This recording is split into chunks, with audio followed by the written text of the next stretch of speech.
Hello, everyone. Welcome back to this Friday's episode of Just Another Year Chicago. My name is Nick Rohde. I am solo today. Tony couldn't make it. Second best day of the week today. Happy Friday. Besides, the best day of the week is Saturday because it's for the boys and much better than any other Tuesday you've ever had in your entire life. Tuesday's the worst day of the week. Have the argument in the comments. I don't care about that. But we're 1 week closer to Chicago Bears football, and we could not be more excited. But today's topic of discussion, Alan Williams, new defensive coordinator from the Indianapolis Colts, came over with Matt Eberflus, was one of his first hires on his coaching staff, and he's the one that is replacing former defensive coordinator Sean Desai.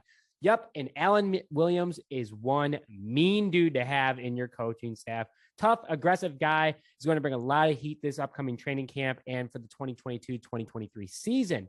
If you want interceptions and no more missed tackles, this is the guy that you want hired, and the Bears went out and got him. But before we hit on that, we'd like to thank today's sponsor, Unbound Coffee. Unbound Coffee Company delivers high-end coffee and the best coffee-related t-shirts in the business to your door with free shipping on all orders. And the best part is, for every item sold by Unbound Coffee Company, $2 is donated to the charity and nonprofit of your choice. Unbound donates locally and nationwide. Select your cause at checkout and use promo code JAYCHI, Jaychi, for 50% off your first order, or sign up for a subscription to save an additional 10% and donate to your favorite charity or nonprofit every time your order renews. That's 25% off your first order when you use code JAYCHI and sign up for a subscription at www.unboundcoffeecompany.com.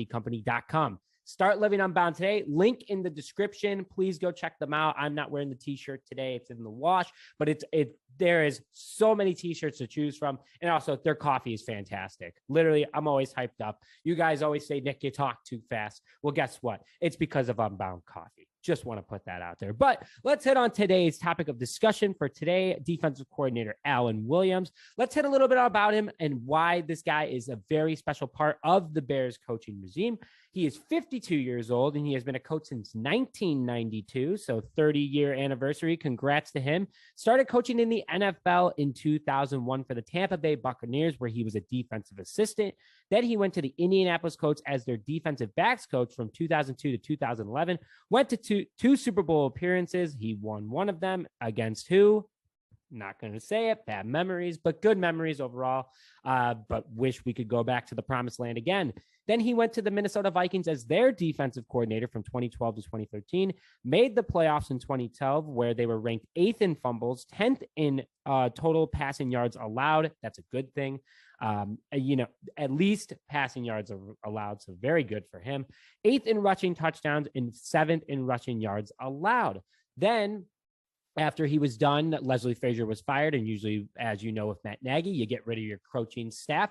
So guess what? He got fired as well. Then he went to the Detroit Lions as their defensive backs and safeties coach from 2014 to 2017.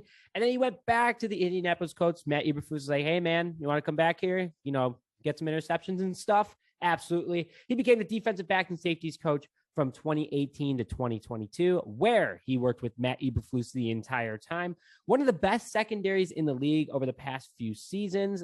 And last year alone, number 3 in interceptions, number 2 in turnovers overall by the defense, number 7 in rushing attempts. No one wanted to rush against that defense. Number 3 in rushing touchdowns allowed. No one was getting into the end zone. It's not just the front 7 that gets it done. It's everybody else in the backfield. And they were number 1 in percentage in opposing offensive drives ending in a turnover. Tough, aggressive, no BS mentality. This guy wants to get it done. He came to Chicago for a reason, and we should all be very excited about Alan Williams, especially with that resume. Very excited for this upcoming season. And also, again, he's the kind of guy that is not going to have players talk back to him. He's going to make it known, I am your superior. You are going to listen to me because I'm going to lead us to greatness and you to greatness as well. Doesn't mean it in an aggressive way. It's that tough love mentality that the NFL needs and the Bears needed for a long time, and it's back, baby. So I think, stat prediction, before we go into stat prediction, sorry, getting ahead of myself again, Unbound Coffee, pumping through these veins. His type of defense, he's bringing the Tampa Two defense with Matt Eberflus back to Chicago, which it should have never left. Lovie Smith used this for all those great Bears defenses he organized during his time as head coach. Again, he was a defensive-minded coach. So he did not have the focus on the offense as he should have, even though the Bears offense was better than it was last year and overall during the entire Matt Nagy time while Lovie Smith was head coach. The Tampa Two is basically employed out. And let me just explain what the Tampa Two is. We've had some questions in the comments. Just want to explain what the Tampa Two defense is for those who might not understand.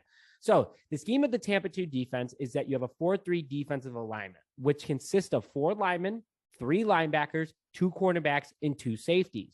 The defense is similar to a cover 2 defense, except the middle linebacker drops back. Roquan Smith will drop back into deep middle coverage for a cover 3 when he reads a pass play. So you're going to have another defensive back, and that's why this type of defense has so many interceptions.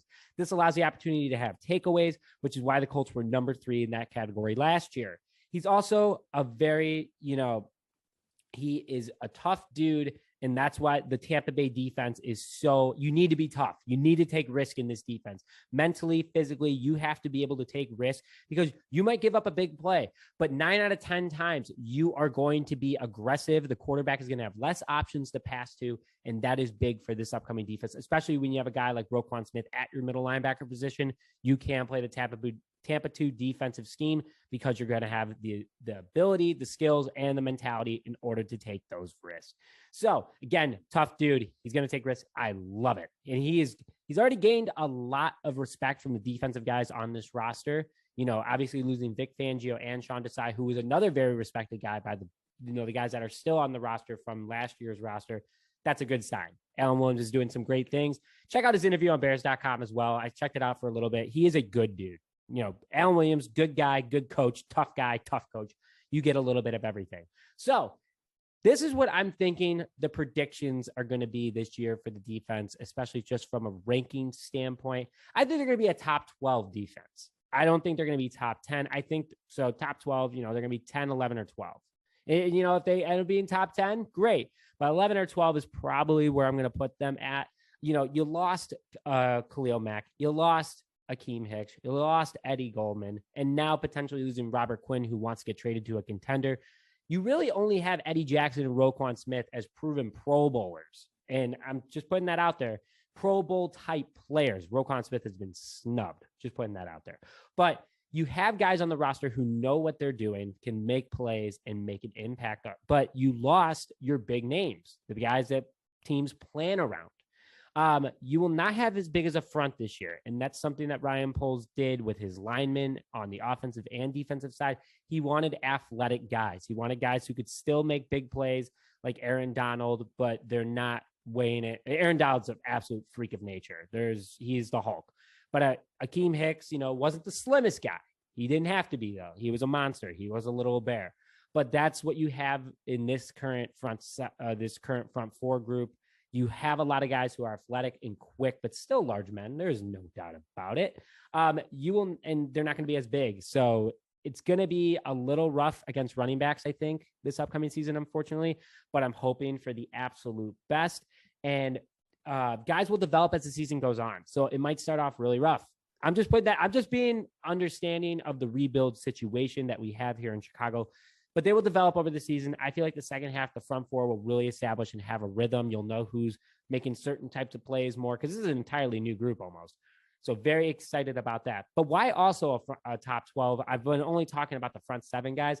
The secondary is young with 2 rookie starters in Jaquan Brisker and Kyler Gordan. Both are very talented and instant improvements from last year, but they are rookies and they are going to have growing pains. We just need to make sure that we understand that. And as Bears fans, there might be a missed tackle. There might be a big play given up, but at least we have a future intact. I want to put that there is a future for this secondary. And, Eddie Jackson will help out these guys. He is the experienced veteran, but he's also on a very hot seat. From just another year, he's on a hot seat. From the coaches, he's definitely on a hot seat. So it's, a double-edged sword with him. He's going to be helping, being a mentor, but he's really going to be focusing on himself to make sure that he stays on this team and makes that bag again on his next contract. If he gets one. 12 isn't bad as my ranking. 12 is not bad. If you told me last year that the Bears were going to be right after the season ended, that the Bears were going to be the 12th ranked defense, I'd say no. But the coaching staff and Al Williams that you bring in, the players that they brought in through the draft and free agency, I really like that. The offense in theory is also going to be better. So the team overall is going to grow. Will they make the playoffs? I don't know. But Bears fans have to understand this is going to be a better year for the organization in the future than it was last year under Matt Nagy and everyone else that was involved in the disaster. So very excited for the weekend. I hope you guys are as well. Training camp's coming up before you know it. July 26th is the first day. So if you're going, let us know. We'd love to see you there. More to come on that. But with that, Chicago Bears fans, enjoy your weekend. Thank you very much for joining this episode of Just Another Year Chicago. Week 5 against the Minnesota Vikings. Stay tuned. We got some big news coming out. Make sure you check our Instagram and Twitter for all announcements. We have a little bit of a party in the works right now, so stay tuned for that. But with that, thank you again for joining this episode of Just Another Year Chicago. My name is Nick Rohde, and we'll see you guys next time.